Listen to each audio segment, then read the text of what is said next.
A gracious good day to one and all once again. 'Tis I, Norton the First, by grace of God, Emperor of the United States and Protector of Mexico.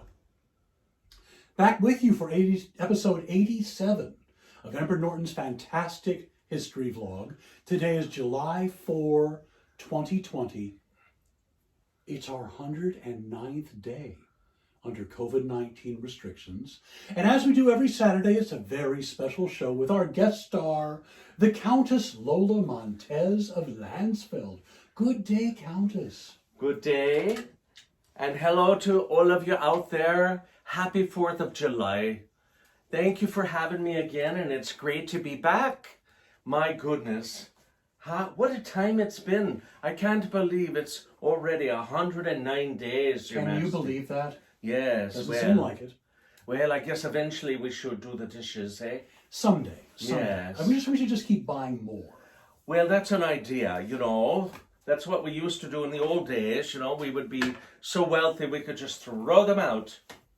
But we don't do that anymore. No, it's very wasteful. No. Oh, no, not at all. No. So, anyhow, it's great to be back. Thank you for coming. And today's a very special day then, isn't it, supposedly? Yes, it's the 4th of July, known as Independence Day, and has been a federal holiday in the United States since FDR, Franklin Delano Roosevelt, put it into law in 1941. Wait, what do you call this day? It's Independence Day, the birthday of the United States of America, Your Majesty. Balderdash. There is no United States of America. Like Stars and Stripes Forever, No. that. It's the Empire of Norton. I'm your emperor. Oh, Well.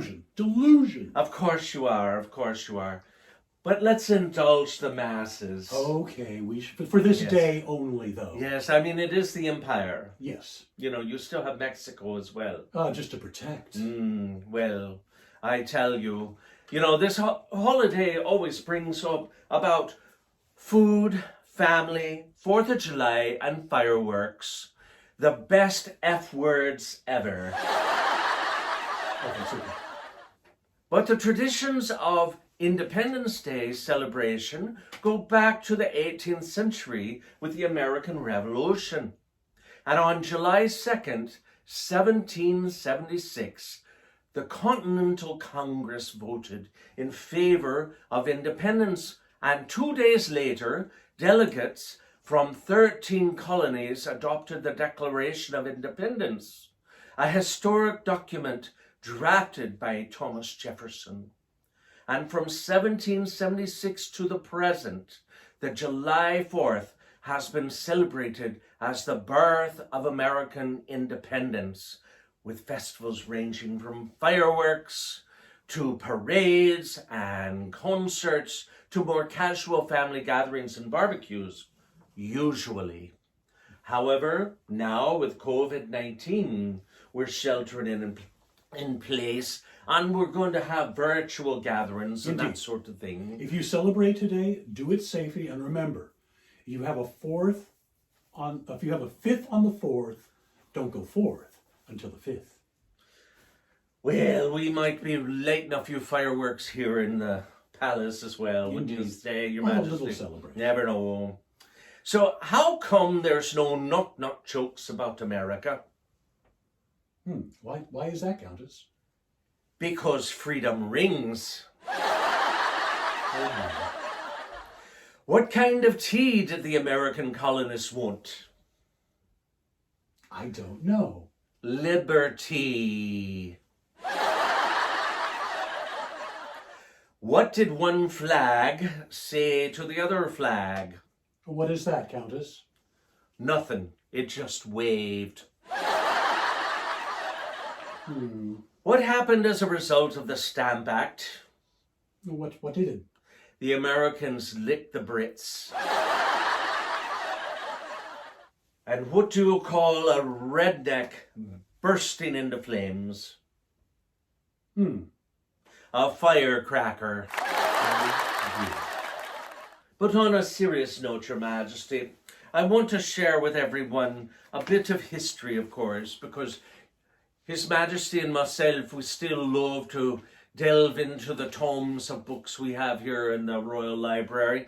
And I want to share with you another interesting piece of the 4th of July history. Oh, please do. It's from a book called A Queer History of the United States by Michael Bronshy and adopted by Richie Chavant.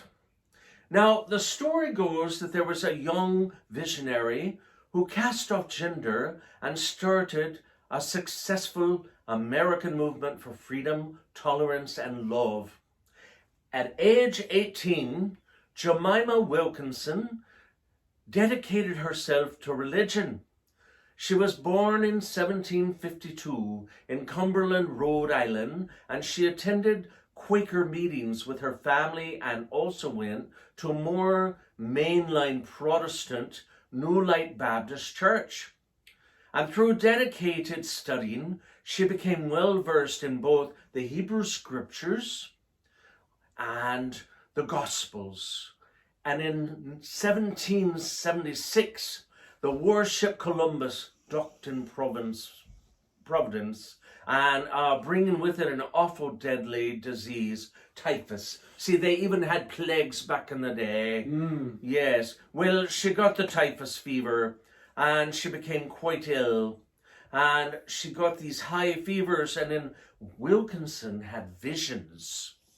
And in her visions were religious in nature. She saw archangels descending from the east with golden crowns on their heads.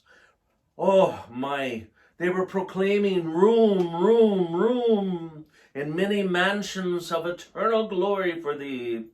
We do not know whether Wilkinson's vision was truly mystical, but it's a mystery and the result of her fevered hallucinations. When she recovered from the typhus, Wilkinson had changed. She told her friends and family that Jemima Wilkinson had died and that she was no longer going to be the same person that Jemima Wilkinson had been. She was a new person, neither male nor female. She took the name Public Universal Friend, and from that day onward, Friend refused to use the self-describing words she or he. Oh my. Instead of women's clothing, Public Universal Friend chose to wear long robes like a priest or a monk, and the robes hid the body underneath in them. And friends looked like neither a man nor a woman. Newspaper accounts of the time show that most people thought Friend was a man. And there are old sketches and drawings of her as well, Your Majesty.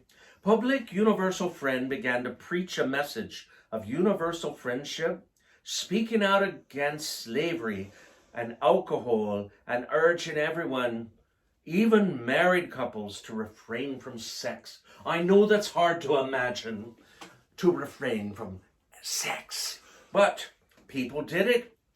A tall, impressive figure with a strong voice. Friend would address everyone and would talk about her faith and belief, or his faith and belief, or their faith and belief, them faith. Anyway, you got the picture. Friend's sermons were reported on and published in newspapers, leading to fame and inspiring following of well-educated men and women. Writers of the time still wondered if Friend was male or female. And although the many people who listened to and followed Friend did not seem to care, perhaps Friend's refusal to be seen as male or female was what attracted followers from throughout Rhode Island, Pennsylvania, and Massachusetts. Many people love Public's Universal Friend, whom they saw as a messenger from God. However, others found Friend's message and gender-free appearance very disturbing. And on at least one occasion, they confronted Friend in the street, and after a decade of preaching, Public Universal Friend decided to start a colony named Jerusalem. And it was in central New York State, a place where no intruding foot could set. So, in 1788, Friend and followers set out for land west of the Genesee River in New York. At that time, most of northern New York was home to the Howamasan Confederacy, sometimes called the Iroquois, and Friend had no worries about relations with the Native Americans and befriended them. She was preaching universal love and tolerance. Friend and Friend's followers supported many of the Native people's basic rights and stood with them against other colonists by insisting that they sign treaties that they should be honored by the American government. A little ahead of her time, I think. Indeed. The Native Americans called Friend the Great Woman Preacher. It was a very successful colony. They were anti-slavery, and as I said, they did not believe in sex. Therefore, unless they converted other people to join, they did not have followers. So Friend died in 1819, and she lived during the American Revolution and the start of this new country. And so from that we learn a great deal, my friends. You know, tolerance, and we're all different, you know, no matter what gender you may identify with or none. But we must enjoy our freedoms, Your Majesty. And that's what Independence Day is about. Wouldn't you agree? I would. Without our freedoms, what do we have? Well, we are nothing, I say. That was a very inspiring story, Countess. Well, thank you very much. It's lovely that it's good to read, you know, and see what happened, those that came before us, especially. Yes. So, Countess, are you going to grant us a song today? Well, I think in light of it being Independence Day, there's an old Woody Guthrie song that's a favourite, and I think it sends the message that we need to hear to all of you out there, no matter what, if you have political affiliation or none, and it's called This Land Is Your Land. Ready, Countess? I was born ready. Thank you, Chrissy.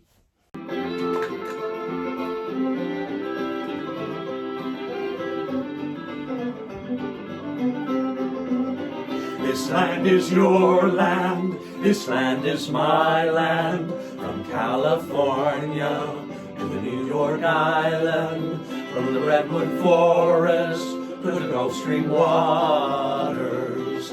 This land was made for you and me. As I went walking that ribbon of highway, I saw above me that endless skyway. I saw below me that golden valley. This land was made for you and me.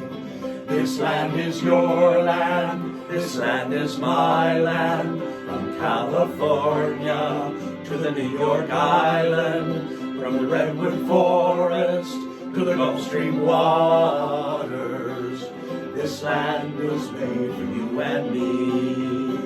I roamed and I rambled, and I followed my footsteps to the sparkling sands of her diamond deserts, while all around me a voice was sounding, saying, this land was made for you and me. This land is your land, this land is my land, from California to the New York Island, from the Redwood Forest to the Gulf Stream waters. This land was made for you and me.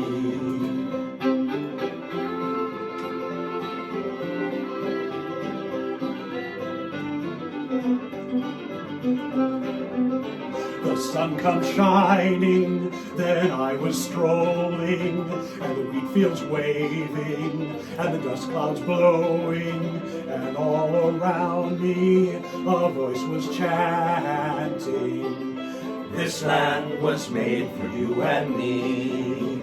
This land is your land, this land is my land, from California to the New York Island, from the Redwood Forest to the Gulf Stream waters.